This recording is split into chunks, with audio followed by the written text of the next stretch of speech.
এই ছাত্র জনতার আন্দোলনের সময়ে যে মিথ্যা এবং হয়রানিমূলক মামলা হয়েছে সেগুলি প্রত্যাহারের বিষয়ে।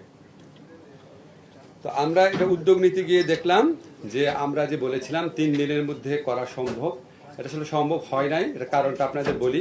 কারণ এই মামলা প্রত্যাহারের জন্য আমাদের পুলিশের সহযোগিতা প্রয়োজন। কারণ এখানে যে প্রক্রিয়াটা আছে এখানে পুলিশ একটা অত্যন্ত গুরুত্বপূর্ণ ভূমিকা পালন করে। এটা আইন মন্ত্রণালয় একবারে করতে পারে না।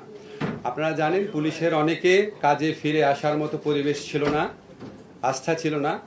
এটা জাস্ট গতকাল থেকে ওনারা প্রায় ফুললি ফাংশনাল হয়েছেন, এই জন্য একটু টাইম লাগছে। তো আমরা আশা করছি এই বৃহস্পতিবারের মধ্যে ঢাকা শহরে যে মিথ্যা এবং হয়রানিমূলক মামলা হয়েছিল সেগুলি প্রত্যাহার সম্পন্ন হবে এবং ইনশাআল্লাহ 31 অগাস্টের মধ্যে সারা দেশে 1 জুলাই থেকে 5 অগাস্ট পর্যন্ত ছাত্র জনতার এই গণ আন্দোলনে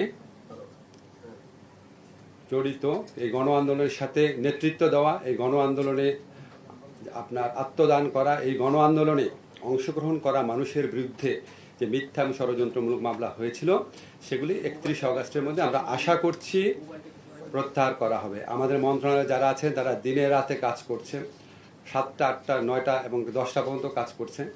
আমরা আমাদের মতো করব, কিন্তু এটা শুধুমাত্র আমাদের মন্ত্রণালয়ের এখতিয়ারাধীন বিষয় না, এটা আমাদের স্বরাষ্ট্র মন্ত্রণালয়ের সাথে কাজ করতে হচ্ছে।